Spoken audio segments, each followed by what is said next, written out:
तो next question में हमें सी से ए तक ले जाने के लिए वर्क रिक्वायर्ड पता लगाना है। Find the work required by external agent. तो सबसे पहले तो इलेक्ट्रोस्टैटिक फोर्स कंजर्वेटिव फोर्स है, इसलिए इस बात का फर्क नहीं पड़ता कि आप सी से ए पर किस पाथ से आए, ऐसे आए या यूं चल करके ऐसे आ गए या कैसे आए। सिर्फ इनिशियल पॉइंट और फाइनल पॉइंट से फर्क पड़ता है। तो ये जो सी है उसकी यहां से जो डिस्टेंस है वो कितनी है 2a, और ए की यहां से डिस्टेंस कितनी है a। तो 2a से a वाली पोजीशन पे आ रहे हैं। और वर्क डन बाय एक्सटर्नल कैसे लिखते हैं अपन, C2A लिखना है तो Q इंटू, देखो इलेक्ट्रोस्टैटिक होता तो कैसे लिखते सीधा सीधा, यानी VC माइनस VA, और एक्सटर्नल होगा तो क्या लिखेंगे VA माइनस VC। तो वर्क डन बाय एक्सटर्नल हमने कैसे याद रखा हुआ है कि इलेक्ट्रोस्टैटिक आता, अगर यहां इलेक्ट्रोस्टैटिक आता A to C या इलेक्ट्रोस्टैटिक आता C2A तो VC माइनस VA लिखते, और एक्सटर्नल आता तो उसका उल्टा यानी VA माइनस VC। अब देखो इनफाइनाइट लॉन्ग शीट का आंसर हम याद रखते हैं नहीं डेल्टा वी का, जरूरत पड़ने पर तुरंत इंडिकेट करके निकाल देते। तो E बराबर DV by D R, DV बराबर E into D R, E लिख दिया 2k lambda by R into D R, और इसमें से 2k लेमडा बाहर आ गया, और डी आर बाई आर का इंडिकेशन क्या हो गया ln r, यानी कितना बन गया ln2। ये हमने डेल्टा वी का मैग्नीट्यूड पता लगा लिया, और डेल्टा वी का मैग्नीट्यूड यहां डाल दो। ये डेल्टा वी का मैग्नीट्यूड में देखो पॉजिटिव क्वांटिटी मतलब है ना, जो कितना बनेगा ये पॉजिटिव ही है, तो यहां डालें तो Q इंटू, अच्छा इधर देखो इलेक्ट्रिक फील्ड की डायरेक्शन ही बनेगी, तो इन the direction of electric field potential decrease, वैसे अपन मैग्नीट्यूड लिख रहे हैं है ना। तो Q इंटू डेल्टा वी का मैग्नीट्यूड बन गया यहां से 2k लेमडा और ln2। ये वर्क डन की वैल्यू आ गई। अब इसमें जो ऑप्शन दिया हुआ है इसी फॉर्म में दिया हुआ है कि जगह k को 1/4πε0 लिख कर दिया हुआ है, तो k को लिख दो 1/4πε0, तो 4πε0 इंटू लेमडा इंटू ln2। अब देखो 2 से 4 2 बार कट गया, और ये 2 ऊपर जाएगा ना जब यहाँ पे, तो 1/2 है ये, तो 1/2 तो क्या बन जाएगा ln√2। ये इसका आंसर हो गया। नेक्स्ट क्वेश्चन में एक डायपोल दिया हुआ है P2 और दूसरा डायपोल P1 यहाँ रखा हुआ है, और इनके बीच की इलेक्ट्रोस्टैटिक पोटेंशियल एनर्जी के बारे में हमसे पूछा हुआ है। तो हमने क्या किया, पहले तो इस P2 के कंपोनेंट कर दिए दो, तो ये बन गया P2 कोस थीटा, और एक इधर वाला बन गया अपने पास P2 साइन थीटा। और अब हमें लिखना है U। तो देखो डायपोल करंट जो है इलेक्ट्रिक फील्ड होगा वो यूनिफॉर्म होगा कि नॉन यूनिफॉर्म होगा, तो वैसे तो नॉन यूनिफॉर्म होगा क्योंकि आर पे डिपेंड कर रहा होता है। और हमने जो पोटेंशियल जी का फॉर्मूला बनाया हुआ है, पोटेंशियल जी का फॉर्मूला क्या, minus P vector dot E vector, वो तो यूनिफॉर्म इलेक्ट्रिक फील्ड में बनाया था। लेकिन क्वेश्चन में हमें दिया हुआ है शॉर्ट डायपोल। शॉर्ट डायपोल यानी ये दोनों पॉइंट जो हैं इसके बिल्कुल नजदीक वाले पॉइंट है, इस कारण से हम यहाँ ई ऑलमोस्ट यूनिफॉर्म मान करके ये फॉर्मूला यूज कर रहे हैं। तो u बराबर minus P vector dot E vector में ये डायपोल तो है, नाम है इसका P1, और इलेक्ट्रिक फील्ड यहां पर किस किस के कारण होगा, एक तो P2 कोस थीटा कारण और एक P2 साइन थीटा कारण। यहां बताओ P2 कोस थीटा कारण इलेक्ट्रिक फील्ड किधर की तरफ आएगा, इस वाली डायरेक्शन में, यह है E due to P2 cos theta की डायरेक्शन, और इधर की तरफ ये आ गया E due to P1 sine theta की डायरेक्शन। ये इलेक्ट्रिक फील्ड की डायरेक्शन आ गई अपने पास अलग अलग। अब हम डॉट प्रोडक्ट लेना जा रहे हैं यहाँ पे P डॉट E, तो देखो E को ऐसे दो टुकड़ों में लिख दिया, E due to P2 cos theta और E due to P2 sine theta, E due to P2 sine theta.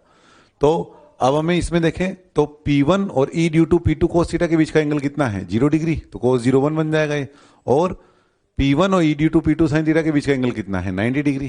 तो ये P1 और ये वाली टर्म इन दोनों का मिलाकर डॉट प्रोडक्ट कितना हो जाएगा 0, और इन दोनों के बीच का एंगल कोस 0 यानी 1 हो जाएगा।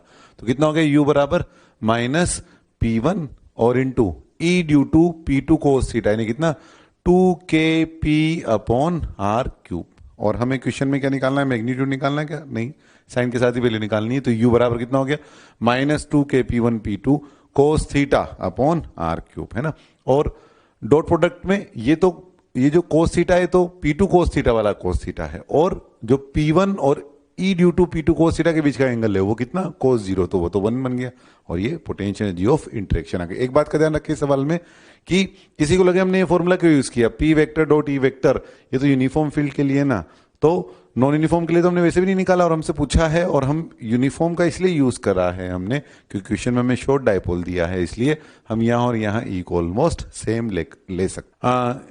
क्यूब है लेकिन उसकी एक सरफेस नहीं है यहाँ पर, तो एक सरफेस नहीं है, तो वैसे तो एक सरफेस से Q बाय 6 एप्सिलॉन 0 होता है और टोटल Q बाय एप्सिलॉन 0 होता है, तो बची हुई 5 सरफेस से कितना फ्लक्स हो जाएगा 5Q बाय 6 एप्सिलॉन 0, ये 5 टोटल हो गया इस वाले केस में। चार्ज क्यू को v वेलोसिटी दी है अपन ने और सेपरेशन मिनिमम r है, ये कैपिटल क्यू तो फिक्स है।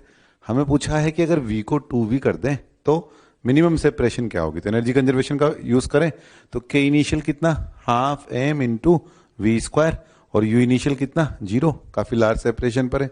k फाइनल कितना, k फाइनल यानी यहां पहुंचते पहुंचते इसकी वेलोसिटी 0 गई, इसीलिए r मिनिमम है। तो k फाइनल 0 और u फाइनल कितना k Q Q upon r minimum that is r।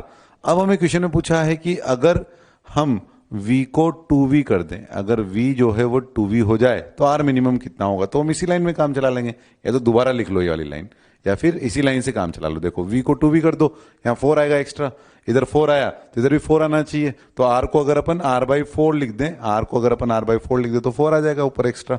इसका मतलब r को किससे रिप्लेस कर देना चाहिए अपने को, r/4 से। 2 पार्ट 3 के क्वेश्चन नंबर 6 से, which of the following quantities depends on the choice of zero potential और zero potential energy. Frame dependency की बात चल रही है, तो किसी पॉइंट का जो पोटेंशियल है वो रेफरेंस यानी वी इनफाइनाइट पे डिपेंड कर रहा है, ऐसे ही किसी पॉइंट की पोटेंशियल एनर्जी यानी रेफरेंस पे डिपेंड कर रही है। तो किसी पॉइंट का पोटेंशियल या पोटेंशियल एनर्जी रेफरेंस पे डिपेंड कर रही होती है, लेकिन दो पॉइंट के बीच का पोटेंशियल डिफरेंस देखें तो वो रेफरेंस पे डिपेंड नहीं कर रहा होता है, क्योंकि इसको अपन ऐसे लिख सकते हैं और वीबी को वीबी माइनस वी इनफाइनाइट लिख सकते हैं, तो कैंसिल हो गया। तो दो पॉइंट के बीच का पोटेंशियल डिफरेंस रेफरेंस पे डिपेंड नहीं कर रहा। ऐसे ही दो पॉइंट के बीच की पोटेंशियल एनर्जी भी रेफरेंस पे डिपेंड नहीं कर रही होगी, U A minus U infinite और ऐसे ही U B minus U infinite. यानी आपने इनफाइनाइट को क्या लिया उससे फर्क नहीं पड़ रहा। लेकिन यहाँ तो अगर आपने इनफाइनाइट को अभी तो हमने जीरो मान करके कैलकुलेट किया है, लेकिन जीरो की जगह क्वेश्चन वाला बोले कि इनफाइनाइट का पोटेंशियल 10 लो तो 10 मान करके कैलकुलेट करेंगे तो कुछ अलग आंसर आ रहा होगा। तो किसी पॉइंट का पोटेंशियल या पोटेंशियल एनर्जी रेफरेंस पर डिपेंड करता है, लेकिन दो पॉइंट के बीच का पोटेंशियल डिफरेंस या पोटेंशियल एनर्जी का डिफरेंस रेफरेंस पर डिपेंड नहीं करता। 6 था ये। इसके बाद 7 में पूछा अपन से कि इलेक्ट्रिक फील्ड के लिए हम क्या कहेंगे कि इलेक्ट्रिक फील्ड को क्या बोला जा सकता है। तो ग्रेडियंट का मतलब होता है यूनिट लेंथ के लिए कोई चीज निकालना। तो पोटेंशियल ग्रेडियंट यानी पोटेंशियल पर यूनिट लेंथ। तो ई का जो मैग्नीट्यूड है वो किसको रिप्रेजेंट कर रहा है, पोटेंशियल ग्रेडियंट को। और उसके अलावा ई वेक्टर को अपन ने ऐसे लिखा F/Q यानी force per unit charge. Question number 8 में हमें दिया हुआ है कि इलेक्ट्रिक फील्ड एट 3,3, तो ये 3,3 हो गया।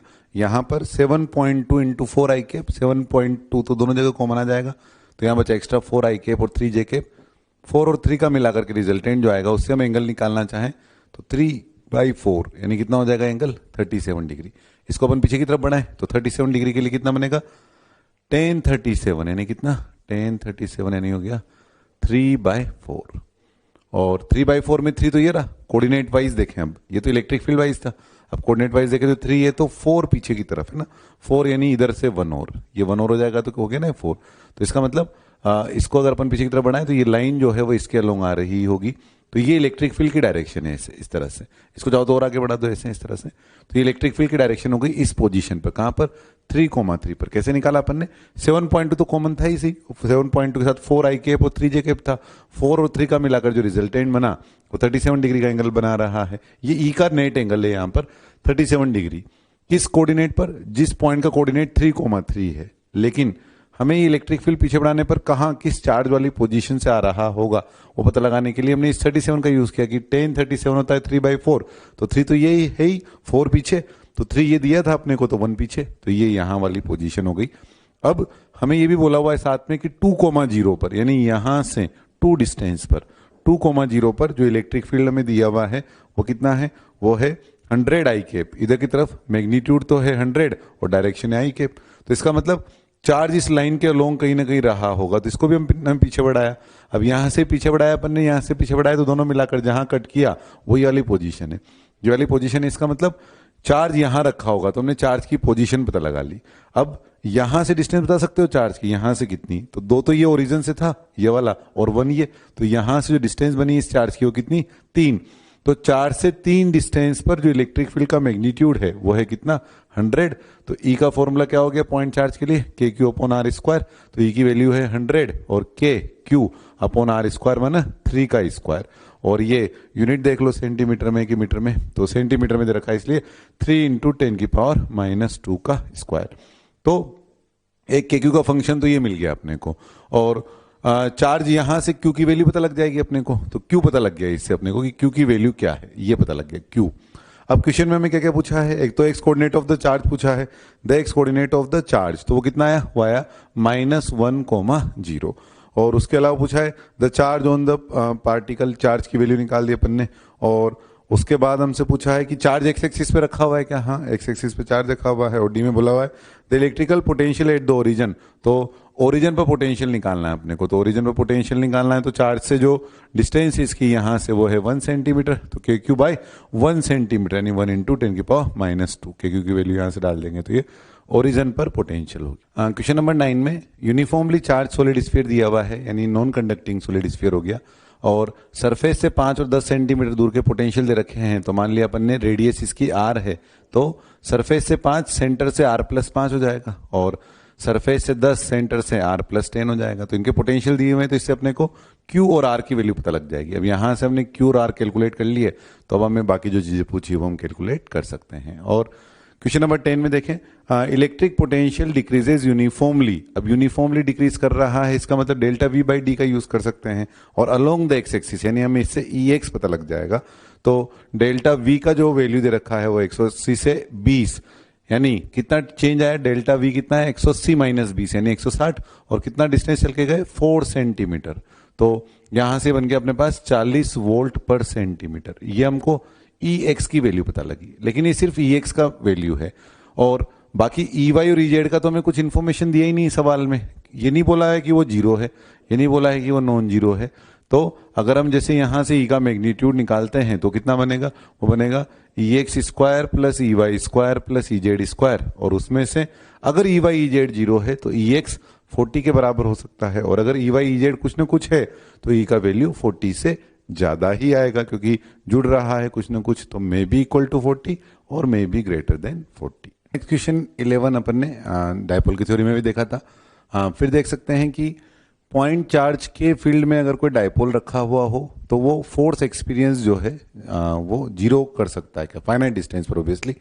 तो इसके कारण इस पर फोर्स जीरो हो सकता है क्या, तो आप देख सकते हैं कि यहाँ ई और यहाँ ई तो अलग अलग है। तो इस कारण से P D by D are में, जैसे ई का फॉर्मूला के क्यू अपॉन आर स्क्वायर, तो डी बाई डी आर अगर हम निकालें तो आर की किसी भी वैल्यू के लिए D by D are zero हो ही नहीं सकता। रिंग के एक्सिस पर तो क्या था कि फंक्शन ही ऐसा आया था K Q X upon are square plus X square की पावर 3/2। इसलिए रिंग की एक्सिस पर जब हमने चार्ज रखा था तो उस वाले केस में तो क्या हुआ था कि उस पर लगने वाला फोर्स जीरो आना पॉसिबल हुआ पाया था r/√2 पर। लेकिन इसमें तो आप डायपोल को जब रखोगे तो ई की वैल्यू सेम आ ही नहीं पा रही है, दो जगह ऐसी बनी नहीं रही है। किसी को लगे कि ऐसे रख दूं, डायपोल ऐसे रख दूं, चार्ज यहां पर है, तो इसमें क्या है कि ई का मैग्नीट्यूड तो सेम आ जाएगा, लेकिन अगर आप फोर्स की बात करें तो इसी कारण जो फोर्स लगा हुआ इधर की तरफ, इसी कारण जो फोर्स लगा हुआ इधर, तो उसमें ये वाला कंपोनेंट तो कैंसिल हो गया ये वाला, लेकिन ये वाले तो दोनों जुड़ गए, तो फोर्स तो जीरो नहीं हो पाया।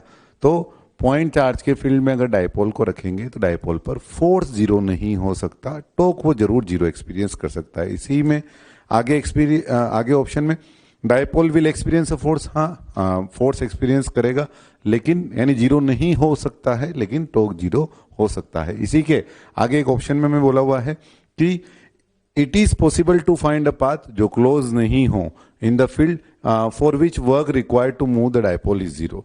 तो मान लो मैंने एक इक्विपोटेंशियल सरफेस बनाई, इस चार्ज की इक्विपोटेंशियल सरफेस, और ये चार्ज ऑब्वियसली सेंटर पर है इस इक्विपोटेंशियल सरफेस के।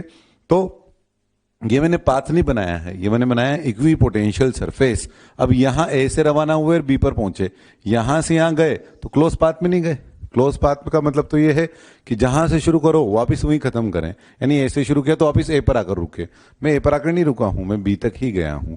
तो ए से बी तक जाने के दौरान वर्क डन कितना करना पड़ेगा, तो वर्क डन का जो मैग्नीट्यूड होगा वो क्या होगा, Q इंटू डेल्टा वी। और डेल्टा वी ये इक्विपोटेंशियल सरफेस है, इसलिए ए का और बी का पोटेंशियल दोनों सेम होंगे। अब दोनों सेम होंगे तो इसका मतलब डेल्टा वी की वैल्यू कितनी बनी, जीरो, और जीरो बनी तो वर्क डन कितना हो गया, जीरो। तो it is possible to find a path, ऐसा पाथ बताना पॉसिबल है जो क्लोज ना हो और जो वर्क डन जो है उसमें जीरो आ जाए। तो इक्विपोटेंशियल सरफेस पर अगर आप ले जाएं फाइनाइट डिस्टेंस कुछ भी जो क्लोज पाथ ना बनाए, मतलब यहां से यहां तक, है ना, पूरा चक्कर कटाते तो कहलाता हो क्लोज पाथ, हम यहां से यहां तक ही गए हैं तो ऐसा पाथ बनाना पॉसिबल है। तो 4 डायपोल दिए हुए हैं, पी, पी, ये वाला पी और ये वाला पी। देखो ये ऊपर और नीचे वाला पी तो ऐसे कैंसिल हो गया, तो डी वाले पार्ट में जो नेट डायपोल मोमेंट पूछा था अपन से वो कितना बन गया, पी ये वैल्यू है और पी ये वैल्यू है तो 2p, है ना। उसके अलावा हमसे जो है इसमें इलेक्ट्रोस्टैटिक पोटेंशियल और इलेक्ट्रिक फील्ड पूछा है यहाँ ऊपर, तो अपन क्या करें, पी के कंपोनेंट कर लें। ये एंगल 45 डिग्री होगा तो पी का p/√2 और p/√2, हर एक के लिए एंगल 45 डिग्री तो p/√2 p/√2, इस तरह से सभी जगह पर कंपोनेंट हो गए। अब देखो ये पॉइंट ओ इस p/√2 इस वाले डायपोल के लिए कहां पर लाई कर रहा है, एक्सिस पर, तो इसके लिए क्या हो जाएगा value 2k p/√2 upon r³ r³ कितना हो जाएगा, a और a √2a का आधा a/√2। और इस वाले के लिए ये इक्वेटोरियल पोजीशन पर है तो उसके लिए इलेक्ट्रिक फील्ड इधर आ जाएगा और वैल्यू क्या बनेगी kp अपॉन r³, तो k p/√2 अपॉन r यानी a/√2 का क्यूब। ऐसे हर एक के लिए, इसके लिए यहां पर इक्वेटोरियल पोजीशन हो जाएगी, इसके लिए एक्सिस हो जाएगी, इधर की तरफ आ जाएगा 2kp अपॉन r³, और ये जो ये वाला पार्ट है इसके लिए इधर की तरफ आ जाएगा kp अपॉन r³। तो इस तरह से हर एक पोजीशन पर हम डायरेक्शन निकाल करके नेट इलेक्ट्रिक फील्ड निकाल सकते हैं। और ऐसे हमें पोटेंशियल निकालना है तो पोटेंशियल के लिए इस डायपोल के लिए तो पोटेंशियल आ जाएगा kp अपॉन r² से, p का नाम p/√2 और r का नाम a/√2, और इसके लिए इक्वेटोरियल पोजीशन इसलिए इसके लिए 0 हो जाएगा। ऐसे ही बाकी 3 पार्ट के लिए और निकाल करके टोटल पोटेंशियल हम इसके लिए निकाल सकते हैं। पार्ट फर्स्ट के सेक्शन आई में I1 क्वेश्चन में क्या दिया हुआ है, find out electric flux through area in XY plane. तो एरिया जो है वो जेड एक्सिस के अलॉन्ग हो गया 10 मीटर स्क्वायर और के वाले डायरेक्शन में, ये है एरिया वेक्टर की डायरेक्शन। और इलेक्ट्रिक फील्ड हमको दिया हुआ है सही 2i minus 10j plus 5k। तो ई कांस्टेंट है इसलिए फ्लक्स के लिए अपन E vector dot A vector का यूज कर सकते हैं, और यहां से कितना हो गया 10 × 5 यानी 50 फ्लक्स की वैल्यू। और इसके बाद I2 की बात करें तो I2 में एक क्लोज सरफेस क्यूब है और बोला हुआ है कि यूनिफॉर्म इलेक्ट्रिक फील्ड में रखा हुआ है। तो अगर यूनिफॉर्म इलेक्ट्रिक फील्ड में रखा हुआ है तो जितनी लाइनें आ रही होंगी उतनी जा रही होंगी, इस कारण से टोटल फ्लक्स कितना बनेगा इसमें से 0। इसके बाद I3 वाले क्वेश्चन की बात करें तो I3 में एक स्फीयर के सेंटर पे एक चार्ज रखा हुआ है और एक चार्ज बाहर रखा हुआ है, और हमसे पूछा है कि स्फीयर में से फ्लक्स कितना होगा। तो ये जो चार्ज है 1 और 2 उसमें से 2 तो बाहर है तो उसके कारण फ्लक्स 0 होगा, फ्लक्स केवल अंदर वाले चार्ज के कारण होगा, यानी summation Q in upon epsilon 0। तो क्यू इन में कौन सा वाला चार्ज है, ये वाला, तो ये क्यू अपॉन एप्सिलॉन 0, ये क्यू हमको दिया हुआ है। इसका रोल नहीं आएगा क्योंकि इसकी लाइनें तो 2 बार कट कर रही होंगी। और इसके बाद I4 वाले क्वेश्चन में हमें पूछा हुआ है कि एक हेमिस्फीयर है यहाँ पे I4 वाले में, और हमें यहाँ सेंटर पे चार्ज क्यों रखा है, तो इसमें से फ्लक्स कितना, तो उसके लिए अपन ने यहाँ पर एक और स्फीयर रख दिया, तो टोटल फ्लक्स ऊपर नीचे का मिलाकर q/ε0, तो नीचे वाले में से कितना हो जाएगा उसका हाफ यानी q/2ε0। फिर I5 वाला जो क्वेश्चन है लास्ट, उसमें क्या बोला हुआ है कि किसी क्लोज सरफेस में से आने वाली और जाने वाली लाइनों के बारे में बता रखा है कि in close surface line which are leaving the surface are double that the line which are entering.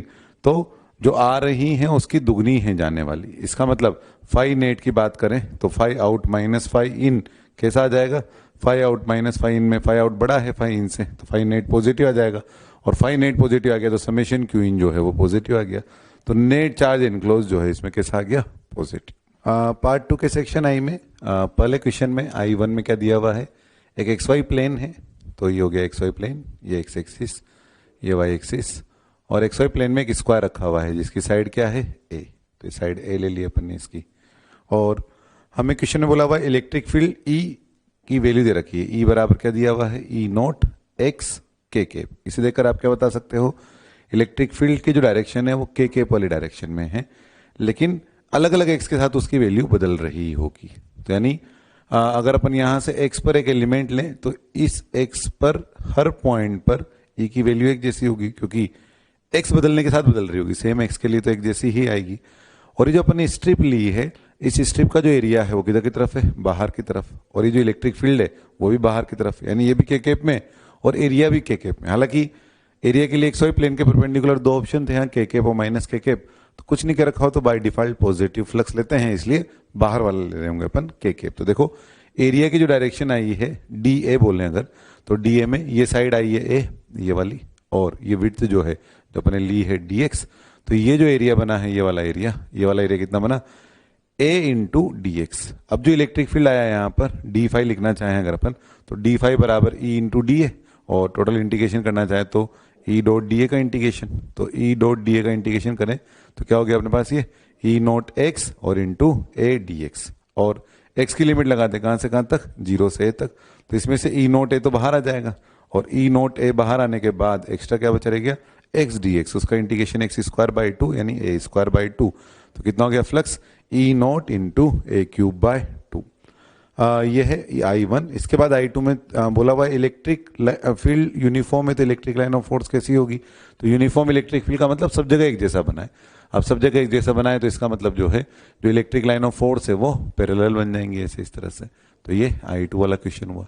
इसके बाद I3 वाले में हमसे पूछा है कि इलेक्ट्रिक लाइन ऑफ फोर्स बना रखी है ऐसे इस तरह से, और इलेक्ट्रिक फील्ड के बारे में पूछा है, तो अपन ने इलेक्ट्रिक फील्ड का मैग्नीट्यूड कैसे डिसाइड किया, इलेक्ट्रिक फील्ड का जो मैग्नीट्यूड हमने डिसाइड किया है वो ऐसे डिसाइड किया कि number of line per unit area, तो number of line per unit area में जितना एरिया यहाँ बनाए उतना एरिया यहाँ बनाए, तो उसी एरिया में यहाँ ज्यादा लाइनें आएंगी, तो number of line per unit area is at A is more than B, तो electric field at A is more than B. और इसके बाद I4 वाला जो क्वेश्चन है उसमें क्या पूछा है अपन से, select the correct alternative, the electric line of force always form the close loop, तो हमने पढ़ा कभी क्लोज लूप नहीं बनाती है इलेक्ट्रोस्टैटिक लाइन ऑफ फोर्स, तो ये गलत हो गया क्योंकि कभी भी क्लोज लूप नहीं बनाती है। फिर उसके बाद electric line of force are parallel to the equipotential surface, तो नहीं इक्विपोटेंशियल सरफेस के तो परपेंडिकुलर होती है, जैसे electric field electric line of force point charge के ऐसे हैं और इक्विपोटेंशियल सरफेस ऐसे बनाते हैं, तो इक्विपोटेंशियल सरफेस के परपेंडिकुलर होती है इलेक्ट्रिक लाइन ऑफ फोर्स।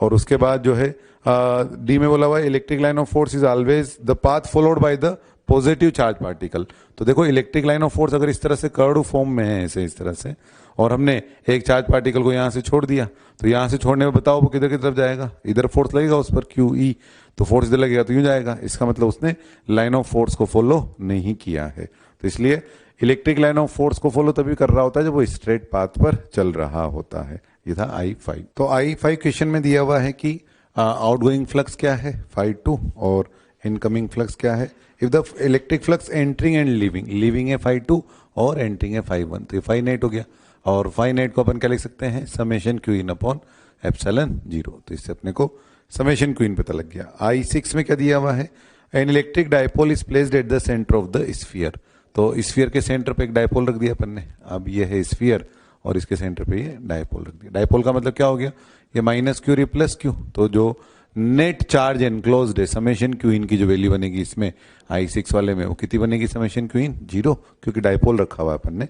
हमसे पूछा है mark the correct statement, the electric field is 0 at every point on the sphere, जबकि हम जानते हैं कि इसका इलेक्ट्रिक फील्ड का जो फॉर्मूला होता है क्या, KP upon R cube under root 1 plus 3 cos square theta, इसमें किसी भी जगह पर ये 0 ही नहीं बनने वाला है, हर जगह इसकी कुछ ना कुछ वैल्यू आ रही होगी। और the flux of the electric field through the sphere is non 0, B वाले ऑप्शन में लिखा है, जबकि समेशन क्यू इन 0 है तो फ्लक्स जो बनेगा वो कितना बनेगा 0। फिर सी में बोला हुआ the electric field is 0 on the circle on the sphere, तो नहीं इलेक्ट्रिक फील्ड जो है वो 0 नहीं है। और the electric field is not 0 anywhere on the sphere, तो किसी भी पॉइंट पे इलेक्ट्रिक फील्ड की वैल्यू 0 नहीं है। यह है I6। और इसके बाद I7 में हमें क्या दिया हुआ है, एक क्यूब दे रखा है इमेजिनरी क्यूब, उसकी लेंथ L है और उसमें एक रोड एंटर कर रही है और यूनिफॉर्म रेट से एंटर कर रही है, तो रोड की लेंथ 2L है, ये L है और रोड की लेंथ 2L है, तो ये रोड बना दी अपन ने यहाँ पे 2L लेंथ की। अब थोड़ा सा और आगे बढ़ाएं इसको, तो थोड़ा सा और आगे बढ़ने पर ये ऐसे इसके अंदर जो चार्ज एनक्लोज्ड है उसकी वैल्यू जो है वो बढ़ती जा रही है, और चार्ज एनक्लोज की वैल्यू बढ़ते बढ़ते जब ये यहाँ तक आएगा तब तक चार्ज एनक्लोज बढ़ेगा। फिर इसी क्यूब को थोड़ा बड़ा करके बना देते हैं, तो इसी क्यूब को थोड़ा बड़ा करके बनाए, तो अब यहाँ तक तो क्या हुआ था, समेशन क्यू इन की जो वैल्यू है वो बढ़ती जा रही थी। इसके बाद समेशन क्यू इन जो है कांस्टेंट हो गया, यहाँ पे समेशन क्यू इन जितना यहाँ था उतना ही आ रहा। अब क्या है, चार्ज आगे तो जा रहा है, रोड आगे तो जा रही है, लेकिन समेशन क्यू इन की जो वैल्यू है वो सेम बनी हुई है, तो यहाँ तक समेशन क्यू इन की जो वैल्यू है वो सेम बनी रहेगी। और उसके बाद समेशन क्यू इन अब डिक्रीज होना शुरू हो जाएगा यहाँ से, और समेशन क्यू इन डिक्रीज होते होते यहाँ पहुँचते पहुँचते समेशन क्यू इन की जो वैल्यू है वो 0 हो जाएगी, और उसके बाद जो समेशन क्यू इन है यहाँ पहुँचने के बाद समेशन क्यू इन जो है वो बिल्कुल 0 हो गया। तो अब हमें अगर ये पता लगाना है कि इसका ग्राफ कैसा बनेगा, तो फ्लक्स के लिए लिखना चाहें अपन फाई बराबर summation Q in upon epsilon zero. तो पहले समेशन क्यू इन बढ़ रहा है, क्वेश्चन में बोला हुआ है हम इसे यूनिफॉर्म रेट से अंदर लेके जा रहे हैं, इसलिए summation Q in uniform rate से बढ़ रहा है। उसके बाद समेशन क्यू इन जो है वो कांस्टेंट हो गया, यहाँ से लेकर यहाँ तक तो कांस्टेंट रहा, और फिर उसके बाद जो है समेशन क्यू इन डिक्रीज होने लग गया, और यहाँ के बाद समेशन क्यू इन जो है वो जीरो हो गया। इस तरह से इस ग्राफ का वेरिएशन हो रहा है। I8 में क्या दिया हुआ है कि flux of the electric field through spherical surface of radius 20 centimetre. तो एक रेडियस 20 सेंटीमीटर का जो स्फीयर है, इसमें से कुछ फ्लक्स दिया हुआ है कि जो लाइनें जा रही हैं वो फाई के बराबर जा रही हैं। अब क्वेश्चन में पूछा है कि अगर फ्लक्स की वैल्यू रखी 50 वोल्ट इंटू मीटर, तो flux over concentric sphere of radius 40 centimetre. अब अगर 40 सेंटीमीटर रेडियस का स्फीयर लें तो कितना फ्लक्स जाएगा, तो आप देख सकते हैं कि जितनी लाइनें इसको काट के जा रही हैं उतनी लाइनें इसको काट के जा रही हैं, इसलिए फ्लक्स जो इस छोटे वाले में से हैं वही बड़े वाले से यानी सेम बना रहेगा, यानी कितना वैल्यू जाएगा उसका, वही सेम 50 के बराबर। इसके बाद I9 वाला जो है हमने एग्जाम्पल में किया था पहले कि क्यूब के कॉर्नर पे एक चार्ज रखा हुआ था और फिर हमें किसी एक सरफेस से फ्लक्स पता लगाना था। अब की बार हर एक कॉर्नर पे रख दिया, तो क्यूब के कॉर्नर पर जब हमने चार्ज रखा था तो इसका कितना पोर्शन अंदर की तरफ आया था, तो क्यू टोटल चार्ज क्यू था, तो समेशन क्यू इन जो आया था इसका वो आया था Q/8। तो इसके कारण जो चार्ज आया था वो आया था Q/8, तो जो फ्लक्स बना था इसके कारण वो कितना बना था Q/8। अब Q/8 में से इन तीन सरफेस में से एक ये वाली, एक ये वाली और एक ये वाली, इन तीन में से जीरो था, और जो सामने वाली सरफेस थी सामने वाली उससे कितना था, सामने वाली सरफेस से था Q/8 एप्सिलॉन 0/3, यानी कितना Q/24 एप्सिलॉन 0। ये एक सरफेस से, इससे फ्रॉम वन सरफेस, किसी एक सरफेस से, सामने वाली ये वाली है ना, तो 3 से तो जीरो था और 3 से Q/24 एप्सिलॉन 0 था। अब इस क्वेश्चन में क्या चेंज किया, हर एक जगह पे चार्ज रख दिया। अब हर एक जगह पे चार्ज रख दिया यहाँ पर 8 जगह पर, तो अब जैसे हमें इस सरफेस में से फ्लक्स पता लगाना है कि बताओ इस वाली सरफेस में से फ्लक्स कितना होगा, तो इस वाली सरफेस में से अगर हमें फ्लक्स पता लगाना है तो उसमें ये जो चार हैं, ये वाले चार, उनके कारण तो इसमें फ्लक्स आएगा, लेकिन ये जो चार हैं ये वाले, उनके लिए तो ये जीरो बना रहा होगा क्योंकि इनके लिए तो ये उसी कॉर्नर वाला चार्ज है, इस कारण से चार के कारण तो इसमें से जीरो आ गया, और उन चार के कारण हर एक में से आया Q/24 एप्सिलॉन 0। तो टोटल मिला करके ये वाली जो सरफेस है ये वाली, उसमें से उन चारों का मिलाकर टोटल कितना हो गया Q/24 एप्सिलॉन 0 इंटू 4, यानी कितना Q/6 एप्सिलॉन 0। ये है I9। I10 क्वेश्चन में चार्ज Q है और ये सर्कल में चक्कर काट रहा है किसी रेडियस R में, और ये A इसकी inner radius, B outer radius है, और ये कोएक्सियल सिलेंडर है, और ये जो चार्ज सर्कल में चक्कर काट रहा है इस पर जो फोर्स लग रहा होगा, नेट फोर्स टुवर्ड सेंटर, वो इसको mv² प्रोवाइड कर रहा होगा। तो अब किस किस के कारण इलेक्ट्रिक फील्ड लग रहा होगा, होलो सिलेंडर के बाहर तो इलेक्ट्रिक फील्ड होता है लेकिन होलो सिलेंडर के अंदर इलेक्ट्रिक फील्ड जीरो होता है, तो इसके कारण यहाँ इलेक्ट्रिक फील्ड जीरो होगा, केवल इसी कारण यहाँ पर इलेक्ट्रिक फील्ड होगा। और किधर की तरफ होगा, अट्रैक्शन का, टुवर्ड्स द सेंटर। तो चार्ज क्यू पर जो QE फोर्स लगा वो किधर की तरफ लग गया, टुवर्ड्स द सेंटर। अभी जो नेट फोर्स इसको सेंटर की तरफ लगा है वो इसको mv² प्रोवाइड करा देगा, तो QE बराबर mv², और E की जो वैल्यू है वो हो गई 2k λ/r बराबर mv²। यहाँ R से R कैंसिल हो गया, तो V बराबर कितना आ गया 2kq λ/m का अंडर रूट, ये V की वैल्यू आ गई। तो होलो सिलेंडर के अंदर इलेक्ट्रिक फील्ड कितना, जीरो, इसलिए इसका इफेक्ट नहीं आया। होलो सिलेंडर के बाहर इनफाइनाइट लॉन्ग वायर जैसा 2k λ/r, ये है I10। इसके बाद 11 वाले क्वेश्चन में क्या दिया हुआ है, 11 वाले क्वेश्चन में एक डिस्क यहाँ पर रखी हुई है, और क्वेश्चन में बोला हुआ है कि एक चार्ज Q जो है यहाँ से 4r डिस्टेंस पर है, तो उसके कारण अगर फ्लक्स फाई है, इसके कारण इस डिस्क में से जाने वाला फ्लक्स फाई है, तो अगर अपन यहाँ पर एक हेमीस्फीयर रख दें तो बताओ इस हेमीस्फीयर में से जाने वाला फ्लक्स कितना होगा, और ये डिस्टेंस 4r है और ये वाली जो डिस्टेंस है r के बराबर है। तो जैसे हमने हेमीस्फीयर रखा, इसमें से जो नेट फ्लक्स है वो कितना हो गया, जीरो।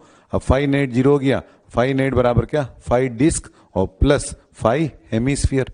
तो फाई डिस्क की जो वैल्यू है वो तो फाई दे रखी है हमको, तो हम हेमीस्फीयर का फ्लक्स बता सकते हैं, फाई हेमीस्फीयर बराबर कितना हो गया -फाई। तो इस हेमीस्फीयर में से जाने वाला फ्लक्स जो है वो -फाई आ गया। ये है I11। I12 में आप देख सकते हैं कि सभी लाइनें जो हैं वो Q1 और Q2 वाली पोजीशन पर आ रही हैं, तो नेगेटिव चार्ज की तरफ लाइन ऑफ फोर्स आ रही होती हैं, तो इस कारण से Q1 Q2 दोनों का साइन नेगेटिव हो गया। ऐसे ही I13 वाले क्वेश्चन में देखें आप, तो इसमें इलेक्ट्रिक लाइन ऑफ फोर्स की एक प्रॉपर्टी से ही काम चल गया कि electric line of force close loop नहीं बनाती है। तो 3 में तो क्लोज लूप बना रखा है, ए में और सी में और डी में, बस एक में क्लोज लूप नहीं बना रखा, कौन सा वाला, बी वाला। और इसके बाद 14 वाला क्वेश्चन देखें, इसमें क्या दिया हुआ है कि कुछ लाइनें आ रही हैं और कुछ जा रही हैं, और आने वाली और जाने वाली में क्या रिलेशन दिया हुआ है, the electric field in uniform on the top surface as well as the bottom surface enclose. और क्वेश्चन में बोला हुआ है कि जो लाइनें आ रही हैं उसका फ्लक्स है 400 और जो जा रही है वो 800, तो जो फाई नेट बचा वो कितना बच गया, फाई नेट बराबर 800 माइनस 400 इंटू एरिया के हिसाब से। तो फाई नेट कैसा आ गया, पॉजिटिव, क्योंकि जाने वाली लाइनें ज्यादा हैं आने वाली लाइनें कम है, तो फाई आउट माइनस फाई इन से फाई नेट पॉजिटिव आ गया। तो जो समेशन क्यू इन है वो कैसा आ गया, पॉजिटिव। ये है सेक्शन आई। इस वाले क्वेश्चन में ई नॉट एक्स आई कैप दिया हुआ है और क्यूब है जिसकी साइड 2 है, और हमें पता लगाना है इस वाले क्वेश्चन में कि the charge content inside the cubical volume, कितना चार्ज इसमें एनक्लोज्ड है। तो ये क्वेश्चन कैसे करेंगे अपन कि जब ये यहां से एंटर कर रहा है इस वाली पोजीशन से, जैसे मान लो कि ये ओरिजिन है, ये वाली पोजीशन 0 0 0, अब ये ओरिजिन है और ऐसे इधर हमने एक्स एक्सिस ले ली, ऊपर की तरफ वाई एक्सिस ले ली और इधर की तरफ जेड एक्सिस ले ली, तो ये वाला जो है ये वाई जेड प्लेन है। अब वाई जेड प्लेन के लिए जो नॉर्मल वाली डायरेक्शन होगी वो आई केप वाली डायरेक्शन होगी, तो इसका नॉर्मल आई केप में और इसका नॉर्मल आई केप में, तो दो का तो नॉर्मल आई केप में है, तो ई डॉट एरिया जब करेंगे तो ई आई केप में और एरिया आई केप में। बाकी बची जो 4 सरफेस है, जैसे ये वाली सरफेस है ये वाली, तो इसका एरिया ऊपर की तरफ है जे केप में और ये आई केप में, तो आई डॉट जे 0 बनेगा। तो 2 सरफेस ये ऊपर नीचे वाली, इनके लिए एंगल 90 डिग्री, 2 सरफेस ये आमने सामने वाली, इनके लिए एंगल 90 डिग्री। तो 6 में से 4 सरफेस के लिए तो ई डॉट ए 0 हो गया, क्योंकि एरिया इलेक्ट्रिक फील्ड के परपेंडिकुलर है। बची 2 सरफेस, 2 में से दोनों के लिए एक्स कोऑर्डिनेट अलग अलग है, तो देखो एंट्री करते हुए जब एंटर किया वहां पर एक्स की जो वैल्यू है एंट्री करते हुए एक्स बराबर 0 वाली पोजीशन पर इलेक्ट्रिक फील्ड की वैल्यू कितनी बनेगी, 0, इसलिए फाई एंट्री करते हुए कितना बन जाएगा, 0। तब हमें फाई आउट निकालना रह गया। अब यहां वाली पोजीशन पे इस वाले प्लेन के लिए एक्स की जो वैल्यू है वो कितनी है, 2।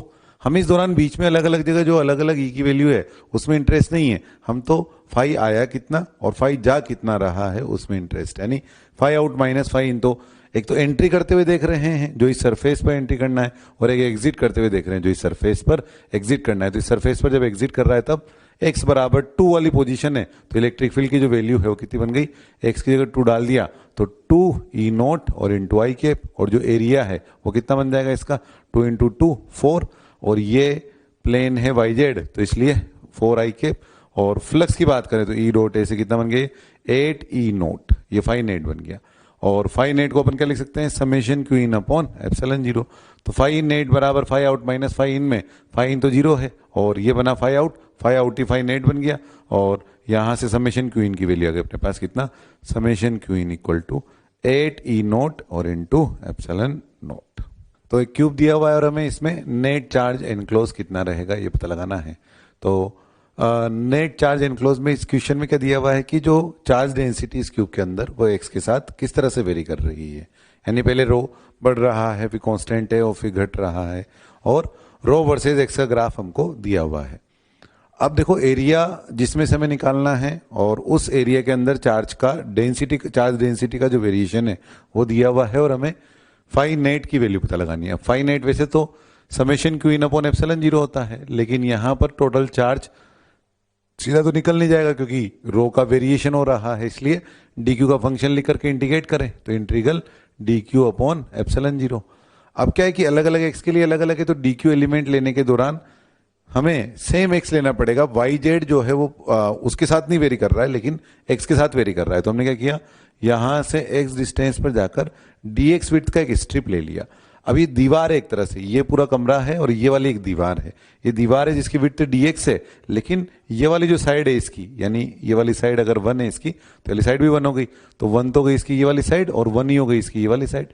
तो ये जो दीवार है ये वाली दीवार है ऐसे, उसकी विड्थ है dx और जो एरिया है इसका वो है 1 इंटू 1, 1 इस तरह से और 1 इस तरह से, और विड्थ जो है इसकी वो dx। तो वॉल्यूम कितना हो गया इस वाले का, ये हो गया 1 इंटू dx। और अब इसमें से चार्ज कितना होगा, यहां पर dq क्या होगा, तो चार्ज डेंसिटी इस जगह की यानी रो और इनटू वॉल्यूम। तो dq कैसे लिख सकते हैं अपन, dq बराबर चार्ज डेंसिटी रो और इनटू वॉल्यूम। वॉल्यूम कितना हो जाएगा इसका, इसका वॉल्यूम ये वाला वॉल्यूम। तो कितना हो जाएगा ये वाला वॉल्यूम? ये हो गया 1 × dx, 1 ये वाली साइड 1 ये वाली साइड और विड्थ dx अपॉन एप्सिलॉन 0। तो यानी एक तरह से क्या लिखा हुआ है, रो 1 × 1 को अपन लिख सकते हैं 1, तो रो dx और अपॉन एप्सिलॉन 0। ये फाइनाइट बन गया। अब देखो जैसे integral F x D x होता है ना, ये किसको रिप्रेजेंट करता है? ये फंक्शन एफ एक्स और एक्स एक्सिस के बीच के ग्राफ के एरिया को रिप्रेजेंट करता है। ऐसे रो डी एक्स किसको रिप्रेजेंट करेगा? फंक्शन माने रो और एक्स एक्सिस के बीच के ग्राफ के एरिया को, यानी ये वाला एरिया, ये वाला पोर्शन, ये वाला पोर्शन, ये वाला पोर्शन, इस एरिया को रिप्रेजेंट करेगा। तो ये integral of rho D X क्या हो गया? Area of rho X curve. Rho X curve जो बना है उसका एरिया और अपॉन एप्सिलॉन 0। तो देखो इसका एरिया कितना बनेगा? तो इसके लिए एक तो ये वाला पोर्शन देख लो, इसका कितना हो गया? हाफ और इंटू 12 रो नोट और इंटू 1/4, और ऐसे कैसे इसका भी इतना ही, तो हाफ इंटू 2 ट्राइंगल इसलिए इंटू 2, एक ये वाला और एक ये वाला, और हाफ तो बेस इंटू हाइट वाला है ना, हाफ और फिर बेस इंटू हाइट कितना हो जाएगा? 1/4 इंटू 12 रो नोट, और प्लस ये वाला कितना बन जाएगा? 1/2 इंटू 12 रो नोट, यानी 6 रो नोट और अपॉन एप्सिलॉन 0। तो ये कैंसिल हो गया, और यहाँ से 3 ये और 3 के अलावा जो है 6 ये, तो कितना हो गया? 9 रो नोट अपॉन एप्सिलॉन 0। क्वेश्चन में आप देख सकते हैं कि जो रो नोट है उसकी वैल्यू एप्सिलॉन 0 के बराबर दे रखी, तो इससे कैंसिल हो गया और वैल्यू कितनी आ गई? 9। तो फाइनाइट की वैल्यू जो है वो 9 के बराबर आ गई। तो एक सेमी इनफाइनाइट लॉन्ग वायर दिया हुआ है और उसके सेंटर पर ही एक सर्कल है जिसकी रेडियस 1 मीटर है, और हमें इसमें से जाने वाला फ्लक्स बताना है। आपको ध्यान हो अगर कि ऐसा क्वेश्चन किया था अपन ने कि जिसमें एक सर्कल के एक्सिस पर कोई चार्ज क्यू रखा था और उसमें से आने वाला फ्लक्स हमने इंटीग्रेट करके निकाला था, और आंसर आया था Q/2 epsilon 0 1 minus cos theta note. ये एक पॉइंट चार्ज के लिए निकाला था। अब यहाँ तो खूब सारे पॉइंट चार्ज है, ऐसे इन्फाइनाइट तक है वायर, सेमी इन्फाइनाइट वायर हो गया एक तरह से, यहाँ से इस पॉइंट सेंटर से शुरू हो रहा है और इन्फाइनाइट तक जा रहा है। तो अब अगर ऐसे अपन एक DQ एलिमेंट लेकर के और फिर इंटीग्रेट करें उसके लिए, तो बहुत ही बड़ा सवाल हो जाएगा। उसकी जगह इसी क्वेश्चन को हम ऐसे कर सकते हैं कि इस सेमी इन्फाइनाइट वायर कारण यहाँ पर इलेक्ट्रिक फील्ड किधर की तरफ होगा? सेमी इन्फाइनाइट वायर, जैसे ये सेमी इन्फाइनाइट वायर है, इधर सेमी इन्फाइनाइट वायर, और यहाँ वाले पॉइंट पर इलेक्ट्रिक फील्ड की बात कर रहे हैं अपन, तो यहाँ इलेक्ट्रिक फील्ड किधर की तरफ होगा? एक तो इलेक्ट्रिक फील्ड इधर की तरफ K λ/r वाला कंपोनेंट, और एक K λ/r वाला कंपोनेंट इधर की तरफ इस स्मॉल r डिस्टेंस पर। तो ऐसे यहाँ पर भी जनरल स्मॉल r डिस्टेंस पर यहाँ पर एक इलेक्ट्रिक फील्ड इधर की तरफ होगा K λ/r, और एक ऊपर की तरफ होगा K λ/r। इसमें हर अलग अलग r डिस्टेंस पर इसकी वैल्यू जो है वो अलग अलग होगी। तो इसलिए क्या है कि पूरे ही एरिया को एक साथ नहीं मल्टीप्लाई कर सकते, लेकिन सेम r पर जो e की वैल्यू है वो सेम होगी। तो अपन क्या करें, यहां से स्मॉल r डिस्टेंस पर जाकर के अपन ने dr विड्थ का एक सर्कल ले लिया। तो अपन ने क्या करा, ये जो बड़ा सर्कल था ऐसे इस तरह से, उसमें यहां से स्मॉल r डिस्टेंस पर जाकर ऐसे dr विड्थ का एक सर्कल ले लिया ऐसे इस तरह से। अब देखो यहाँ जो E है ये वाला, और इसका जो एरिया है वो सेम डायरेक्शन में है, और ये वाला जो E है इससे एरिया 90 डिग्री पर है। तो इस E से 90 डिग्री पर है और इस E से 0 डिग्री पर है, इसलिए इस E वाले से सीधा एरिया सीधे सीधे मल्टीप्लाई हो जाएगा। तो ये तो कितना फ्लक्स बना रहा है? 0। और ये वाला कितना फ्लक्स बना रहा है? इसको हम इंटीग्रेट कर दें। इंटीग्रेट क्यों करें? क्योंकि अलग अलग r के लिए वैल्यू अलग अलग है। तो ये तो हुआ इस स्मॉल r रेडियस पे जाकर जो dr विड्थ का लिया है उसमें से, और हमें तो पूरे r रेडियस तक में से निकालना है। तो इस सेमी इनफाइनाइट वायर कारण इस छोटे से एलिमेंट वाले पार्ट से फ्लक्स लिखना चाहें d फाई, तो बराबर क्या बना? E, इस जगह पे E कितना बनेगा? ये वाला पोर्शन वो कौन सा वाला? K λ/r। ये वाले K λ/r ने तो 0 बनाया, इधर भी ये K λ/r जो आया है यानी ऊपर वाला, लेकिन फ्लक्स जो एरिया वाली डायरेक्शन वाला E आएगा वही बना रहा होगा। तो E यानी K λ/r इधर की तरफ, और इसका एरिया वो कितना बना? ये जो अपने r पे जाके dr विड्थ का स्ट्रिप ये रिंग ली है, उसको काट के यहाँ फैला दो, तो बताओ कितनी लंबाई बनेगी इसकी? ये वाली रिंग की वो बनेगी 2πr, और विड्थ कितनी बनेगी उसकी? dr। तो जो एरिया बना वो बना 2πr इंटू dr। ये बना d फाई, और टोटल फाई निकालने के लिए इंटीग्रेट कर दे, तो यहाँ r से r कैंसिल हो गया, और k को क्या लिख सकते हैं अपन? k को लिख सकते हैं 1/4π एप्सिलॉन 0। तो इस k को लिख दिया मैंने यहाँ 1/4π एप्सिलॉन 0। तो 2π से 4π 2 बार कट गया, तो यहाँ बच गया कितना? λ/2 एप्सिलॉन नोट, और इधर कितना बच गया? 2π से 4π कटने के बाद dr का इंटीग्रेशन क्या हो जाएगा? r। 0 से लेकर r तक की लिमिट डल जाएगी, तो ये हो गया λr/2 एप्सिलॉन 0। क्वेश्चन में लेमडा की वैल्यू 16 एप्सिलॉन 0 दे रखी है, तो 16 एप्सिलॉन 0 ये 1 और ये 2 एप्सिलॉन 0, यानी कितना हो गया? ये 8। तो फाई की जो वैल्यू आ गई अपने पास वो आ गई 8। इस क्वेश्चन में electric field equal to 2r दिया हुआ है और चार्ज कंटेंट पूछा है अपन से कि 2 मीटर रेडियस के स्फीयर में चार्ज कंटेंट जो है वो कितना होगा। इसमें सबसे जरूरी बात ये जानना है आपके लिए कि जो ई है इलेक्ट्रिक फील्ड वो कहाँ का है, ये अंदर के किसी पॉइंट का है जनरल या गाउजियन सरफेस का है। तो ये E electric field at the position of Gaussian surface, ये गाउजियन सरफेस वाली पोजीशन का इलेक्ट्रिक फील्ड है, ये ध्यान देना होगा आपको। ये तो है नेट चार्ज एनक्लोज्ड, ये तो चार्ज एनक्लोज को रिप्रेजेंट करता है, नहीं यहाँ सब जगह मिलाकर कितना चार्ज है, लेकिन ये electric field on the Gaussian surface वाली पोजीशन पे इलेक्ट्रिक फील्ड को रिप्रेजेंट करता है।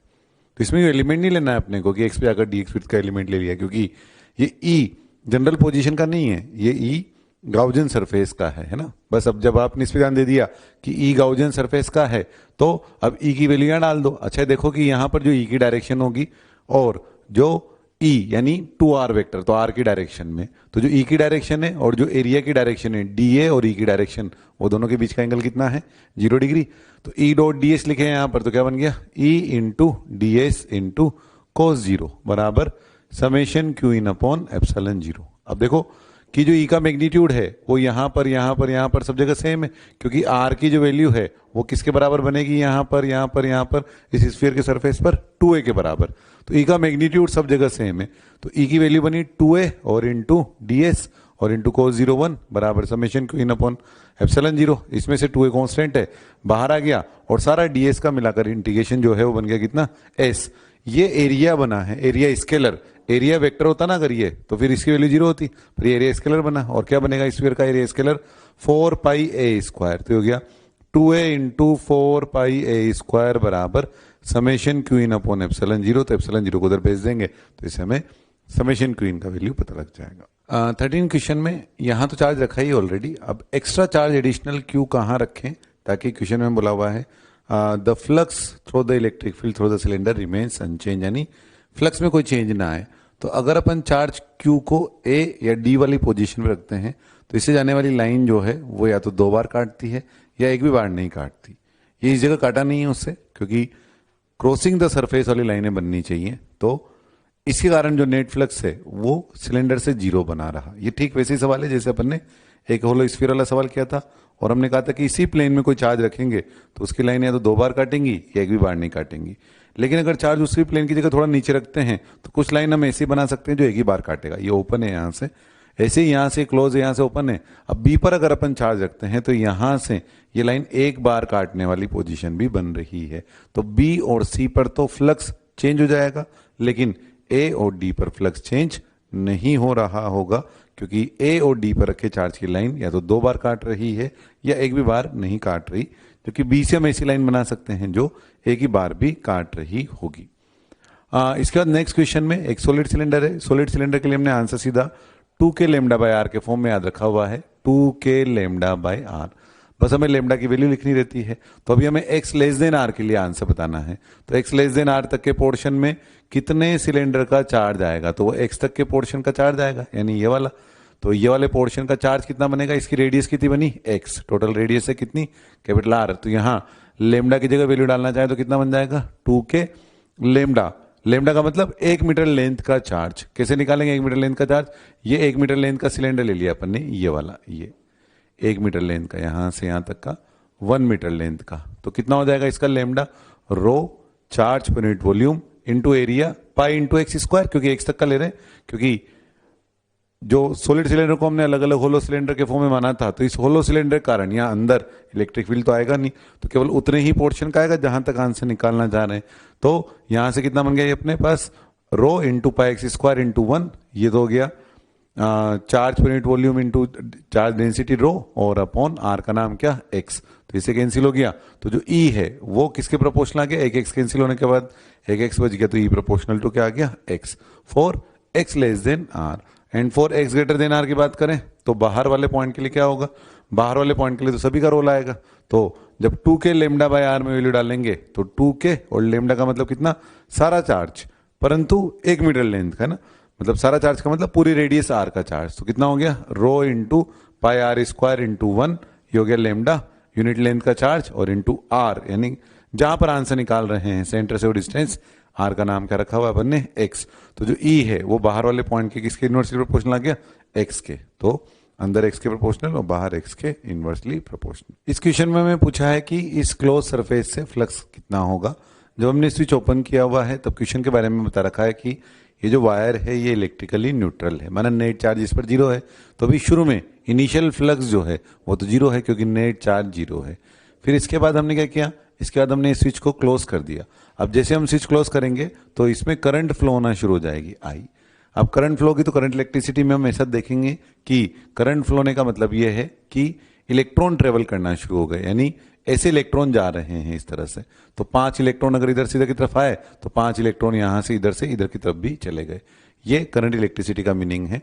यानी ये नहीं कि वायर चार्ज हो गया, वायर तो अभी भी न्यूट्रली बना हुआ है, बस इलेक्ट्रॉन जो है वो चलना शुरू कर देते हैं। क्वेश्चन में चूंकि अभी हमने करंट नहीं पढ़ा इसलिए क्वेश्चन में मैं बता भी रखा है इसी बारे में।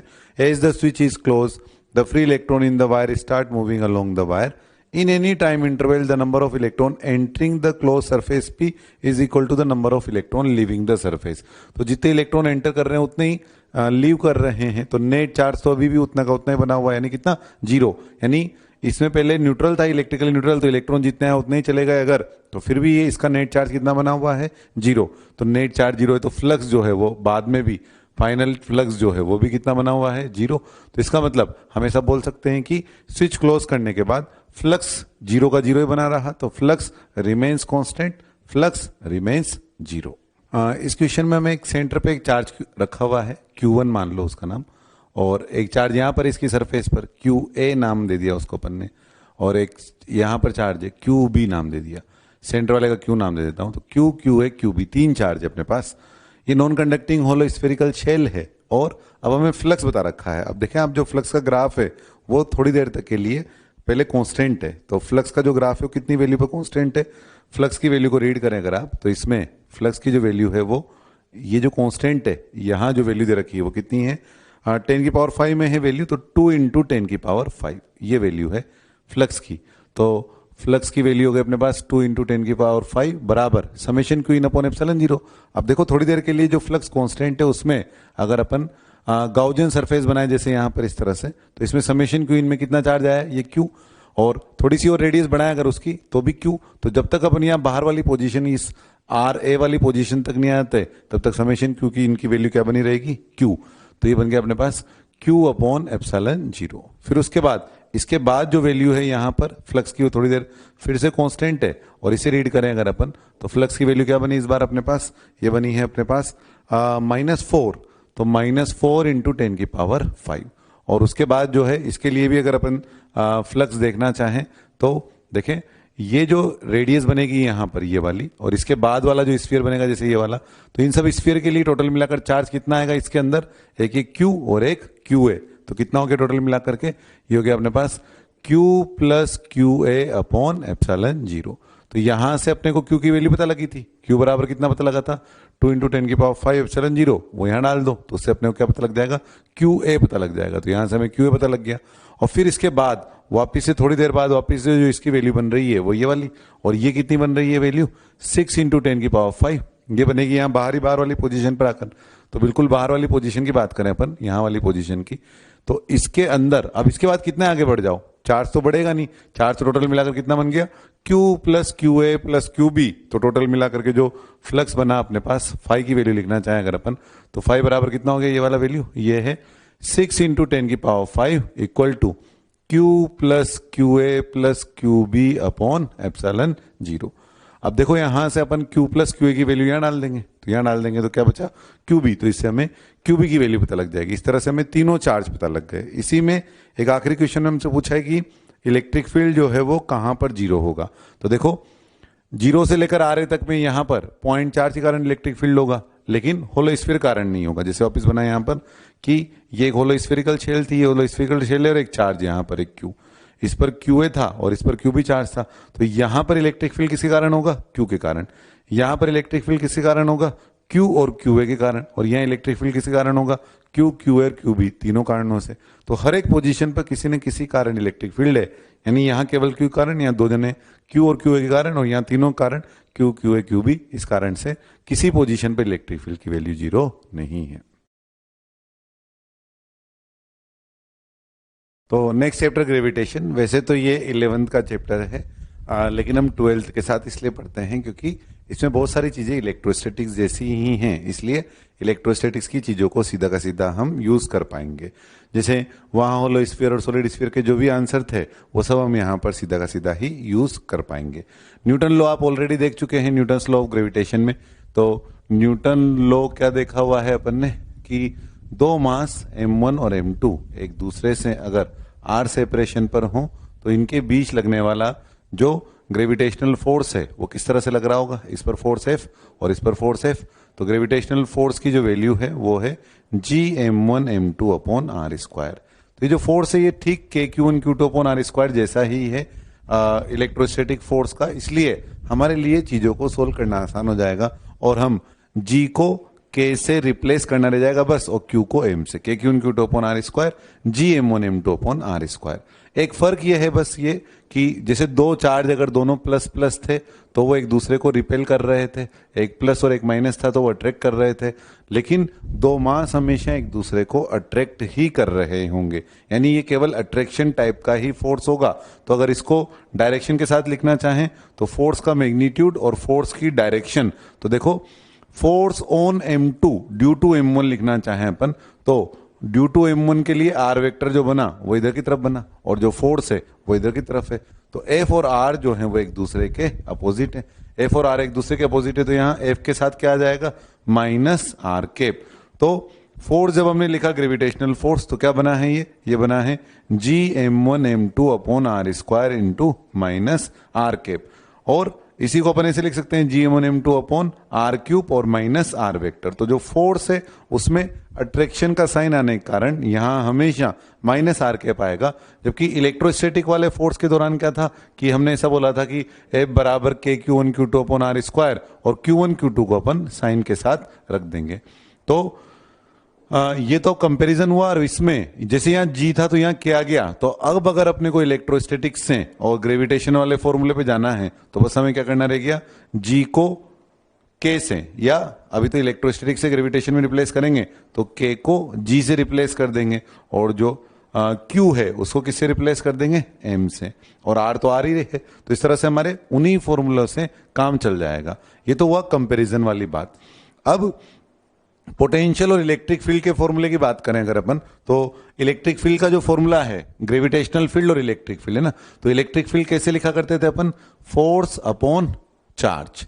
अब ग्रेविटेशनल फील्ड कैसे लिखेंगे, तो ग्रेविटेशनल फील्ड लिखने के लिए हम सिंबल तो वही ई वाला ही यूज करेंगे, जी नहीं यूज कर रहा हूं मैं यहां पर। ग्रेविटेशनल फील्ड बताने के लिए मैं जी का यूज नहीं कर रहा हूं, मैं ई का ही यूज कर रहा हूं, क्योंकि जी हमने अर्थ के लिए छोड़ा हुआ है अलग से ना, तो अर्थ जब आएगा ना तब उसके लिए जी लिखेंगे, बाकी सभी के लिए जो है अपन ई और सबस्क्रिप्ट में जी, यानी ग्रेविटेशनल फील्ड। और ये कैसे डिफाइन करेंगे, F अपॉन M से। तो इस तरह से हम ग्रेविटेशनल फील्ड डिफाइन कर देंगे।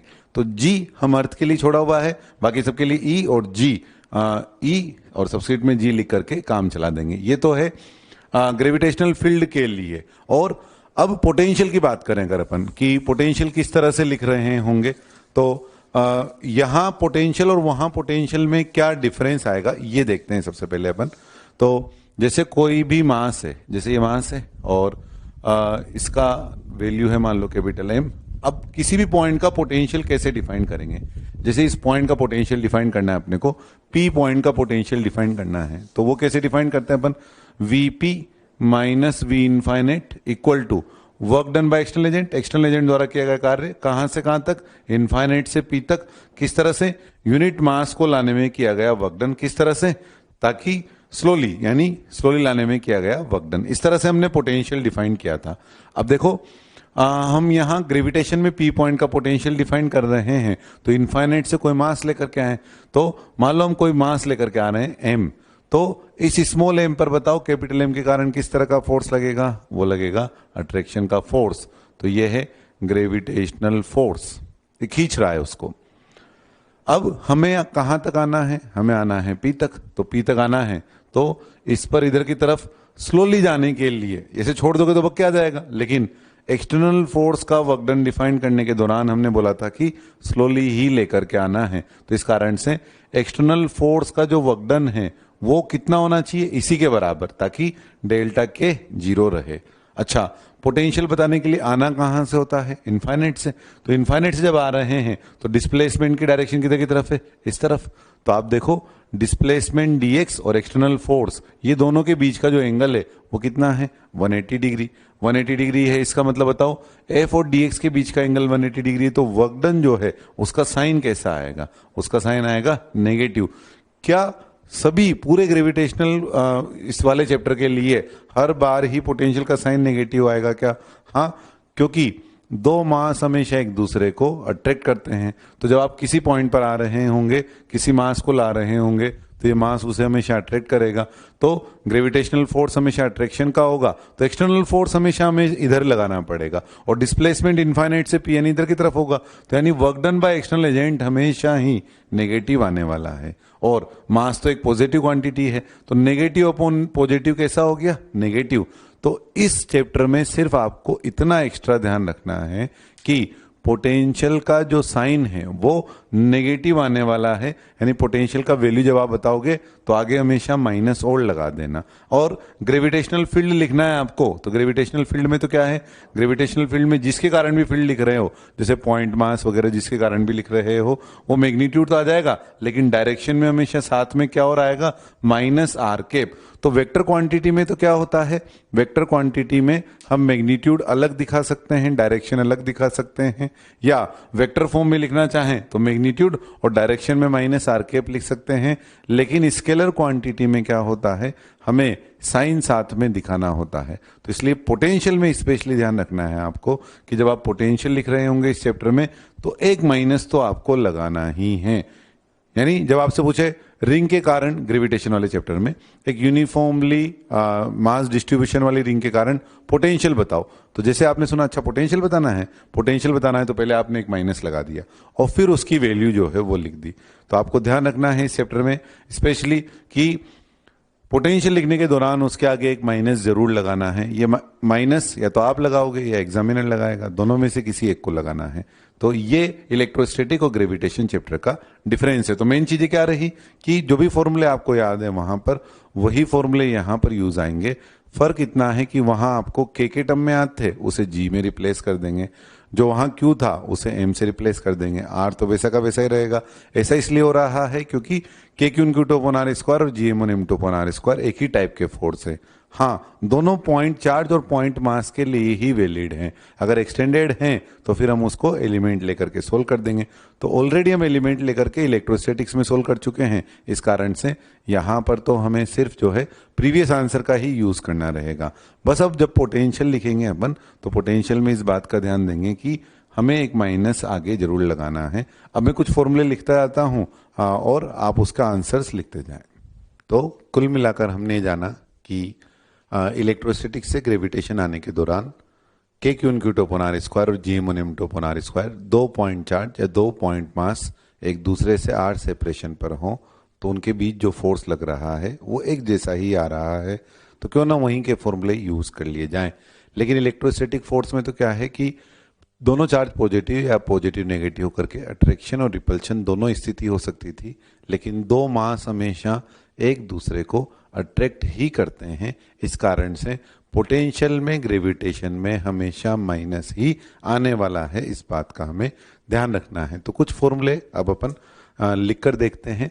तो सबसे पहले शुरू करते हैं पॉइंट मास से। तो पॉइंट मास के कारण अगर अपन ग्रेविटेशनल फील्ड लिखना चाहें किसी आर सेपरेशन पर, और यहाँ ये पॉइंट मास है और आर सेपरेशन पर लिखना है, तो जब मैं ऐसे लिख रहा हूं ई जी वेक्टर, इसका मतलब है ग्रेविटेशनल फील्ड लिख रहे हैं वेक्टर फॉर्म में, और जब मैं सिंपली ऐसा लिखूंगा ई जी, तो इसका मतलब ये ग्रेविटेशनल फील्ड है मैग्नीट्यूड ओनली। तो जो क्वांटिटी वेक्टर है उसमें वेक्टर फॉर्म में लिखना है तो ऐसे, और मैग्नीट्यूड लिखना है तो ऐसे। लेकिन पोटेंशियल जो है वो एक स्केलर क्वांटिटी है, तो उसके लिए तो हम हमेशा ही वैल्यू ही लिख रहे होंगे, तो दो फॉर्म में तो लिख नहीं रहे होंगे। तो पॉइंट मास के कारण हमें आर सेपरेशन पर ग्रेविटेशनल फील्ड लिखना है, तो लिख लें आप खुद लोग। तो क्या बनेगा यहाँ पर K Q upon are square, वो होता था इलेक्ट्रोस्टैटिक्स में, करस्पॉन्डिंगली चेंज हो जाएगा जीएम अपॉन आर स्क्वायर, और वेक्टर फॉर्म में लिख रहे हैं तो साथ में क्या आ जाएगा माइनस आर कैप, और मैग्नीट्यूड लिखना चाह रहे हैं केवल तो क्या बनेगा GM upon are square. Potential लिखना है तो क्या लिखेंगे, जैसे ही पोटेंशियल नाम देखें आप तो एक माइनस लगा दें, यानी कोई पूछे पोटेंशियल तो आपको रुको एक सेकंड माइनस लगाने दो, माइनस लगा दिया। हाँ, अब किसका पोटेंशियल, पॉइंट मास का पोटेंशियल, ये है पॉइंट मास का पोटेंशियल जीएम बाई आर, तो साथ में हमने एक माइनस और लगा दिया, ये है पॉइंट मास के लिए। अब अगर यूनिफॉर्म रिंग की बात करना चाहें अगर अपन, तो यूनिफॉर्म रिंग के लिए क्या आंसर आएगा, तो यूनिफॉर्म रिंग के सेंटर पे लिखना है या एक्सिस पे लिखना है, तो उसके हिसाब से आंसर लिख रहे होंगे। तो रिंग के सेंटर पर अगर ई लिखना चाहें, यूनिफॉर्म रिंग है, मास एम है और रेडियस आर है, तो सेंटर पर ग्रेविटेशनल फील्ड लिखना चाहें अगर अपन तो कितना बनेगा 0, और अगर एक्सिस पर लिखना चाहें, एक्सिस पर तो कितना बनेगा, एक्सिस बनेगा रिंग के कारण क्या होता है वहां पर K Q X upon are square plus X square की पावर 3/2, तो यहां कन्वर्ट कर दो, के यानी जी, क्यू यानी एम और एक्स, और क्या साथ में R square plus X square की पावर 3/2। इसको वेक्टर फॉर्म में लिखना होता तो साथ में माइनस आर कैप और जोड़ देते, है ना। और इसके अलावा एक्सिस पर पोटेंशियल लिखना है और सेंटर पे पोटेंशियल लिखना है, तो सेंटर पे क्या पोटेंशियल बनेगा रिंग के, वो बनेगा माइनस जीएम बाई आर। तो पोटेंशियल तो जीएम बाई आर तो होता ही, के क्यू बाई आर तो होता ही, लेकिन यहां पर एक माइनस और लगाना है अपने को।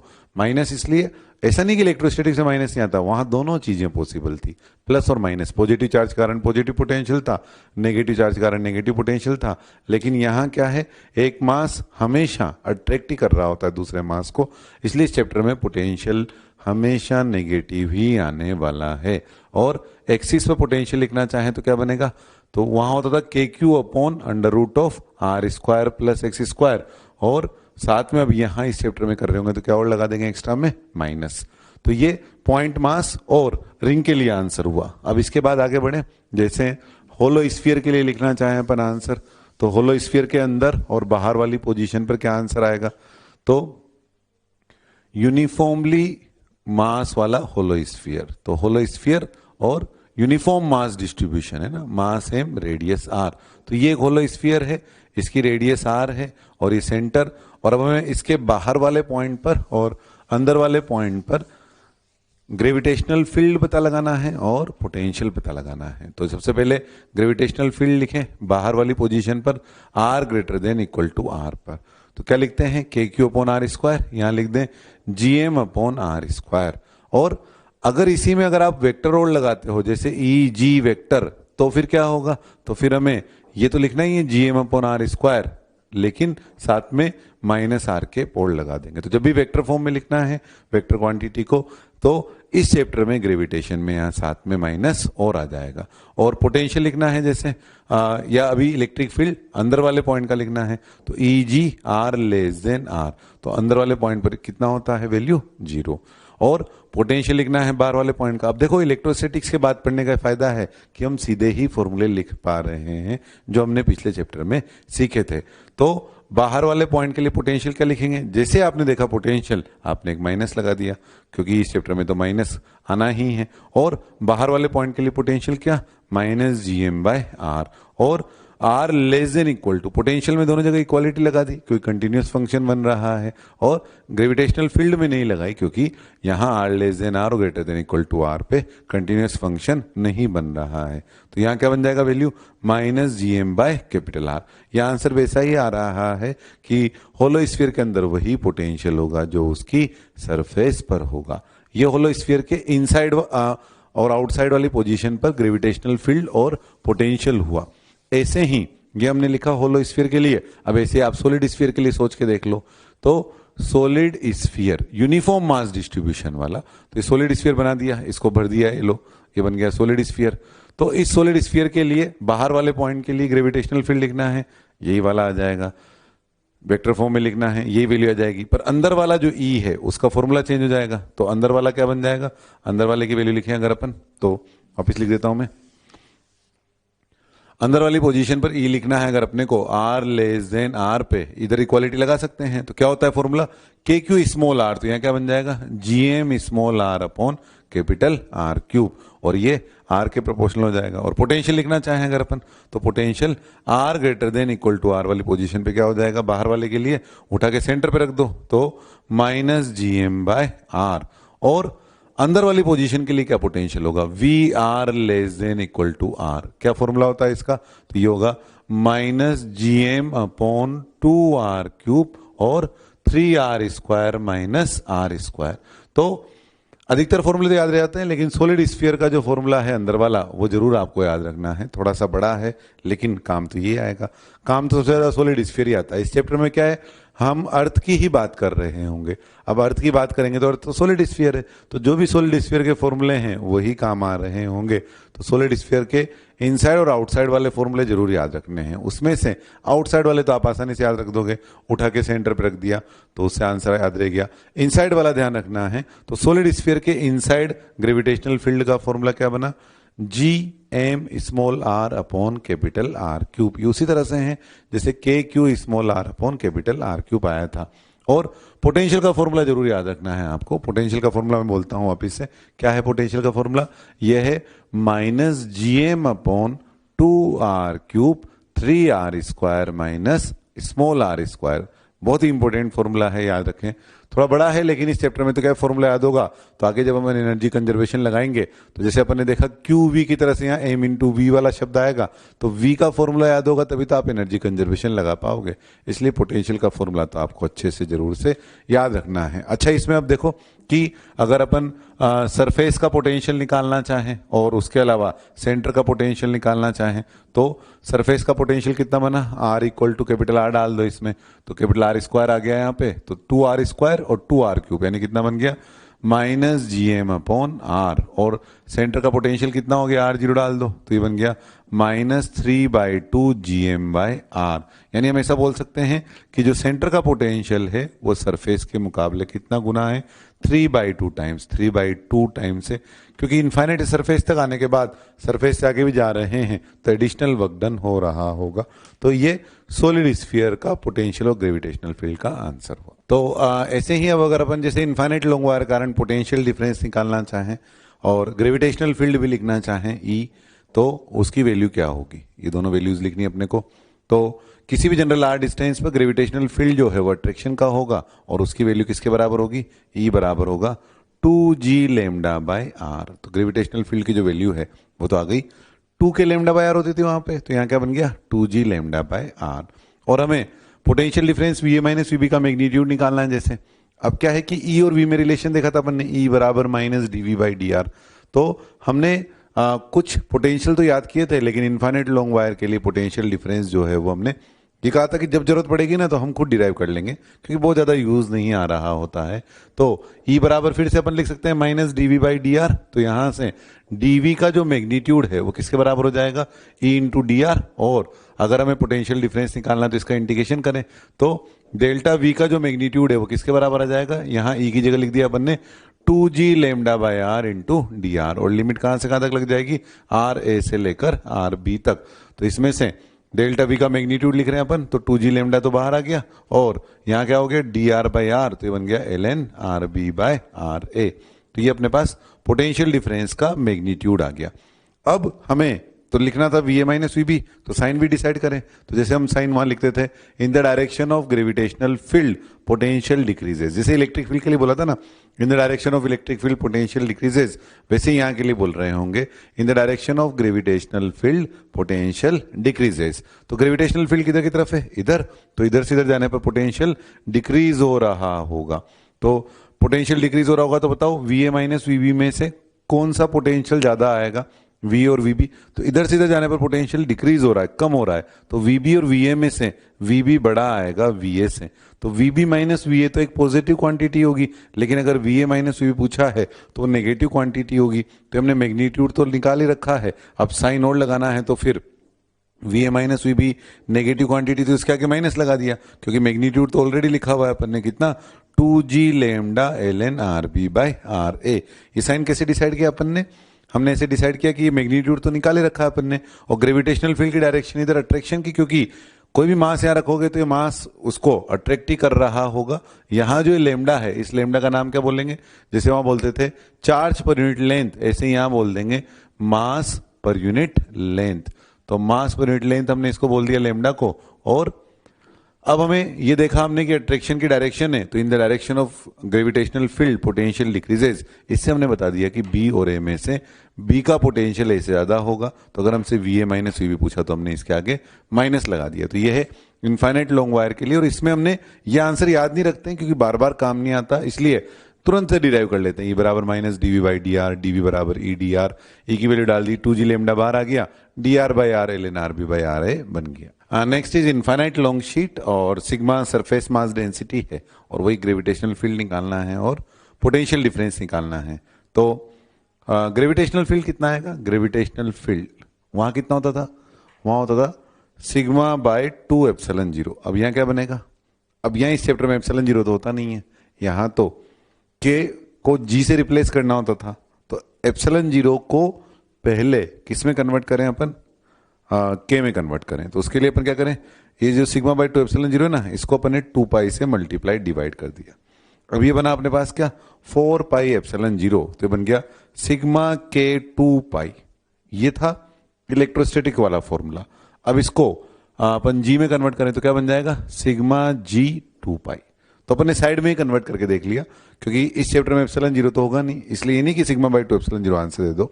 इसको पहले अपन ने के में कन्वर्ट किया ताकि के को जी में कन्वर्ट हम कर पाए। और फिर उसके बाद ये तो यूनिफॉर्म आया। अब यूनिफॉर्म आता है तो डेल्टा वी बाई डी वाला फॉर्मूला यूज कर सकते हैं। तो डेल्टा वी बराबर क्या हो जाएगा ई इंटू डी, और ई इंटू डी में ई है सिग्मा जी 2 पाई और डी का नाम डी दिया हुआ है। ये पोटेंशियल डिफरेंस का मैग्नीट्यूड आया। और हमें क्या निकालना है, वी वी माइनस वी है। तो ये है ग्रेविटेशनल फील्ड की डायरेक्शन, और इन the direction of gravitational field potential decreases. तो वी बी माइनस वी एक ऐसी क्वांटिटी आएगी पॉजिटिव, क्योंकि वी बी बड़ा होगा वी ए से। तो इसके आगे प्लस और लगा दो, तो प्लस सिग्मा जी 2 पाई इंटू डी। ये है इनफाइनाइट लॉन्ग शीट के लिए। पोटेंशियल एनर्जी की बात करना चाहें अगर अपन, तो electrostatic potential energy of a point mass due to many masses, एक की बाकी सबके कारण। तो वहां क्या लिखा करते थे अपन, U बराबर Q into V P minus V infinite, यानी Q इंटू वीपी। अब यहां पर क्या हो जाएगा, Q का नाम बदल कर क्या हो जाएगा M, और वीपी माइनस वी इनफाइनाइट, तो वी इनफाइनाइट 0। तो U8P बराबर M इंटू वीपी। ये क्या लिखा अपन ने, एक चार्ज की पोटेंशियल एनर्जी बाकी सबके कारण। जैसे मान लो, या एक मास की पोटेंशियल एनर्जी बाकी सबके कारण। जैसे मान लो ये 4 मास है, ये सब चारों, और चारों का वैल्यू मान लो M है, और ये रेडियस, ये जो डिस्टेंस है यहां से यहां तक ये ए है। तो इस 1 का निकालना है अपने को। तो U8 पोजीशन 1, इस 1 वाले की पोटेंशियल एनर्जी क्या बनेगी, इस अकेले 1 की। तो ये तो मास, और यहां बाकी सबके कारण पोटेंशियल।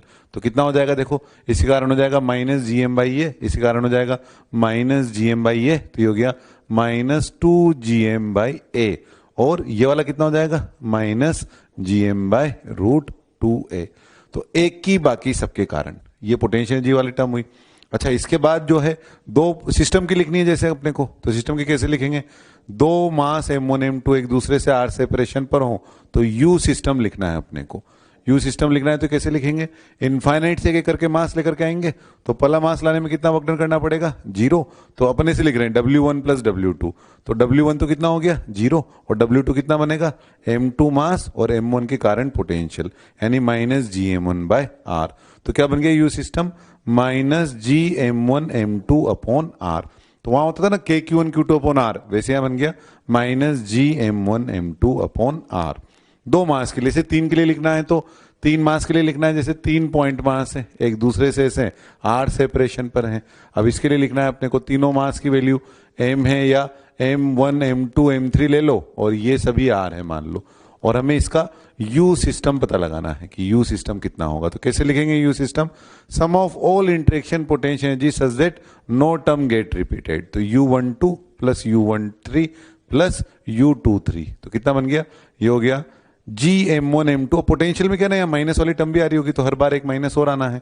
तो U सिस्टम, सिस्टम की पोटेंशियल एनर्जी लिखे अगर अपन, तो क्या बन जाएगा सभी में माइनस तो आना ही है, तो ऐसा करता हूं माइनस कॉमन ले लेता हूं, फिर एक्स्ट्रा क्या बचा रह जाएगा GM1M2 upon r plus minus common आ चुका है बाहर GM1M3 अपॉन आर और U23 के लिए GM2M3 अपॉन आर। इस तरह से सिस्टम की पोटेंशियल एनर्जी अपन लिख सकते हैं। ग्रेविटेशनल पोटेंशियल एनर्जी में अब सेल्फ पोटेंशियल एनर्जी की बात करें, दो जनों के लिए हम बात करते थे, एक होलो स्फीयर एक सॉलिड स्फीयर, तो उसके लिए ऐसे ही यहाँ भी होलो स्फीयर सॉलिड स्फीयर, तो यूनिफॉर्म होलो स्फीयर है, मास सेम रेडियस आर है, तो ग्रेविटेशनल पोटेंशियल एनर्जी में इसकी जो सेल्फ पोटेंशियल एनर्जी है उसका फॉर्मूला क्या बनाया था अपन ने, वो बनाया था GM² अपॉन 2R, और साथ में एक माइनस, किसी को लगे कि यहाँ M² है फिर भी माइनस आना है क्या, तो डेरिवेशन देख लो आप, डेरिवेशन से पता लग जाएगा आपको कि जैसे कैसे किया अपन ने कि एक होलो स्फीयर जो है पहले उसको अपन थोड़ा थोड़ा करके मास देते जा रहे हैं, और अपन इसकी टोटल पोटेंशियल एनर्जी निकालना आते हैं, तो टोटल पोटेंशियल एनर्जी कैसे निकालेंगे, वो निकालेंगे dW का इंटीग्रेशन, यानी क्या dm into V, Vp minus V infinite, और V कैसे लिखेंगे, V लिखेंगे GM अपॉन आर और इंटू DM, और ये जो 0 से लेकर के और m तक इंटीग्रेट कर देंगे। अच्छा, जो पोटेंशियल लिखा अपन ने उसके आगे आया माइनस आना ही है, तो उसके आगे माइनस आना है, तो इसका मतलब क्या बन गया -GM² अपॉन 2R, तो m इंटू वी में, यहाँ v में माइनस आया इसलिए यहाँ पर माइनस आना ही था, या दो मास GM1M2 अपॉन R था ना, -GM1M2 अपॉन R, उसमें m1 बराबर m2 ले लो तो भी वहाँ -GM² अपॉन R बन रहा था 2 पॉइंट मास के लिए। तो पोटेंशियल एनर्जी में भी ऐसे कैसे माइनस, क्योंकि उस v के कारण माइनस आया है यहाँ पर, इस v के कारण, और ऐसे कैसे इसके लिए सेल्फ पोटेंशियल एनर्जी कितनी जाएगी -3/5 GM²/R, यानी -0.6 इंटू GM²/R, ये इसकी self potential energy hollow sphere और सॉलिड स्फीयर के लिए। अब इस चैप्टर में हम अर्थ के लिए मेनली देख रहे होंगे, तो अर्थ के लिए पहले फॉर्मूला एक बार फिर लिख लें। वैसे तो अर्थ को हम यूनिफॉर्म सॉलिड स्फीयर मानकर चल रहे हैं, वास्तव में तो होता नहीं है, लेकिन फिर भी हाँ, हम अभी 12वीं लेवल पे जो फॉर्मूला लिख सकते हैं वो तो यूनिफॉर्म सॉलिड स्फीयर मानते हुए लिख रहे होंगे। बस अब ये है कि जो भी हमने सॉलिड स्फीयर के लिए फॉर्मूला लिखा था ना, उसमें EG जो लिखा था उसको अब G सिंबल नाम दे देंगे। तो ग्रेविटेशनल फील्ड जो बाहर वाले पॉइंट के लिए, यानी R वाले पॉइंट के लिए, वो क्या बन जाएगा, उठा के सेंटर पे रख दो तो ये बन जाएगा GM upon R²। Vector form में लिखना हो तो साथ में -R, और R R वाली पोजीशन के लिए लिखना है तो कितना हो जाएगा GM अपॉन R³। यह है ग्रेविटेशनल फील्ड। अब पोटेंशियल की बात करें तो पोटेंशियल क्या बनेगा, R के लिए तो उठा के सेंटर पे रख दें तो ये हो गया -GM/R, और R<R के लिए क्या बनेगा, R<R के लिए -GM अपॉन 2R³ और 3R² -R²। तो ये सॉलिड स्फीयर के जो फॉर्मूले थे वो अर्थ के लिए हमारे पास काम आ गए। ग्राफ वैसे के वैसे बन जाएगा, यहाँ इनसाइड R के प्रोपोर्शनल और आउटसाइड R² के इनवर्सली प्रोपोर्शनल, यानी G वर्सेज R का ग्राफ बनाना चाहें अगर अपन, तो किस तरह से बन रहा होगा, G वर्सेज R का ग्राफ। तो इसमें पहले सरफेस तक तो ये वैल्यू बढ़ती जाएगी, और R=R पर ये वैल्यू जो है वो कितनी हो गई, GM अपॉन R²। तो इसमें आप R=R दोनों जगह डाल दो, दोनों जगह से वैल्यू जो है वो GM अपॉन R² आ जाएगी, और उसके बाद बाहर वाले पॉइंट के लिए ये R² के इनवर्सली प्रोपोर्शनल। तो बताओ अर्थ के कारण ग्रेविटेशनल फील्ड मैक्सिमम कहाँ का होगा, अर्थ की सरफेस का।